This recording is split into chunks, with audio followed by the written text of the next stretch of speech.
బ్రహ్మాండమైనటువంటి హామీలు ఇస్తారు. ఈ ముఖ్యమంత్రి గారు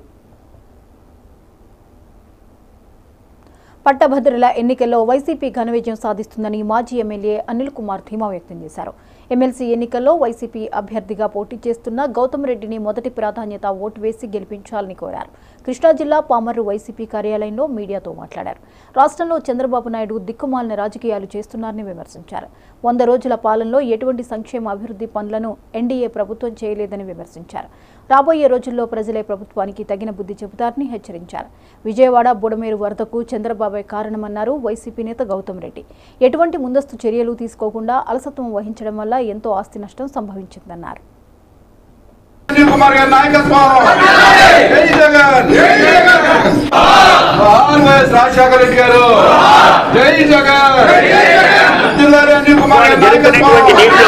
యువత రోడ్డెక్కింది, మెడికోస్ రోడ్డెక్కారు, అంగన్వాడీలు రోడ్డెక్కారు. ఏ రకంగా అయినా కానీ కూడా అన్ని రంగాల్లోనూ కూడా రోడ్డెక్కి అప్పుడే 100 రోజుల్లోనే ఆహాకారాలు బిగిన్ చేశారు. విశాఖ ఉక్కు రోడ్డు మీదకి వచ్చారు. ఓ మంత్రి ఒకటి మాట్లాడతాడు, బీజేపీ వాళ్ళు మాట మాట్లాడతారు, పవన్ కళ్యాణ్ గారు ఒకటి మాట్లాడతారు, చంద్రబాబు నాయుడు గారు ఒకటి మాట్లాడతారు.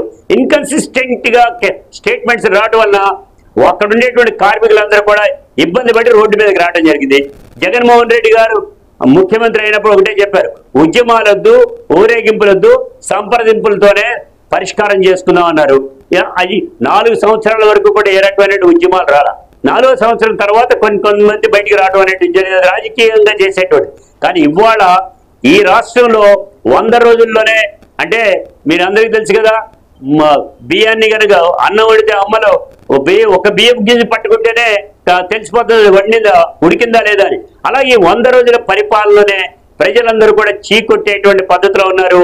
ఇప్పటికైనా కానీ కూడా నువ్వు అధికారంలో ఉన్నావు, 5 సంవత్సరాలు ఉంటావు, ఇప్పటికైనా మనసు మార్చుకుని ప్రజలకు అండగా దండగా ఉండి ఈ దౌర్జన్యకరమైనటువంటి సంఘటనలకి దూరంగా పెట్టి యువతకి, ముఖ్యంగా ఎవరైతే నువ్వు యువతకి ఇస్తాను అని చెప్పినటువంటి నిరుద్యోగ భృతి ఉందో ఆ భృతి నువ్వు ఏదైతే 18 సంవత్సరాల మహిళలకి డబ్బులు ఇస్తానన్నావో ఇవ్వు. ఎవరైతే మహిళలు ఇస్తానారో ఇంకా చెప్పారు కదా, నీకు నీకు నీకు నీకు అనుకుంటే చెప్పుకుంటూ వచ్చారు. ఆ నీకు నీకు అనేటువంటిది ఇచ్చి తీరమని అంటున్నావు. మేము చెప్పేటువంటిది ఏ ఒకటి, నువ్వు సూపర్ అన్నావు, 6 అన్నావు, సూపర్ లేదు, 6 లేదు, ఏది లేదు. దానికి ఒక దీపావళి అంటాడు. రేపొద్దున స్కూల్కి పిల్లలకి బ్యాగ్ కావాలంటే వచ్చే సంవత్సరం అంటాడు. ఎందుకు? ఈయన సంపద సృష్టిస్తాడంట. అయ్యా బాబు, సంపద సృష్టించే పద్ధతి ఉంటే మా అందరికీ చెప్పు, మేము కూడా రూపాయి సంపాదించుకుంటాం. ఈ రకంగా తిరగకుండా సరిపోద్ది కదా. ఒక ఇండివిజువల్ గా ఈ పామరు నియోజకవర్గంలో వచ్చినటువంటి సమస్యల్ని మీరు పరిష్కరిస్తే మీ ఓట్లు వేసిన ప్రజలందరూ, పామరు నియోజకవర్గ ప్రజలుగా మేము కూడా చాలా సంతోషిస్తాం. ప్రతిపక్ష పార్టీ నుంచి కూడా మీకు మంచి మద్దతుని, మీ పరిపాలన చేయడం కోసం మంచి మద్దతు మేమందరం కూడా తెలియజేసి మీరు చేసే ప్రతి అభివృద్ధి కార్యక్రమానికి మేము అండగా ఉంటామని చెప్పి ఈ సందర్భంగా మనవి చేస్తా ఉన్నాను.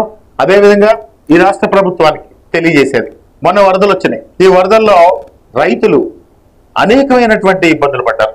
అనేకమైనటువంటి ఇబ్బందులు అంటే యనమల కుదురు దగ్గర నుంచి అవనగడ్డ వరకు 1 ఎకరంలో పొలంలో పంట కూడా పనికిరాని పరిస్థితులు. ఆ లంకల్లో గ్రామాల ప్రజలందరి యొక్క జీవన విధానం అస్తవ్యస్తం అయిపోయింది. దయచేసి ఈ ప్రభుత్వాన్ని నేను కోరేది, దయచేసి ఈ ప్రభుత్వాన్ని ఒకటే కోరుతా ఉన్నాం, ఒక్కొక్క పంటకి దాదాపుగా 2.5 లక్షల రూపాయలు పెట్టుబడి పెట్టి, మినిమం యావరేజ్ గా చూసుకుంటే 2.5 లక్షల రూపాయలు కమర్షియల్ క్రాప్స్ అయ్యి అక్కడ పెట్టుబడి పెట్టిన పరిస్థితులు.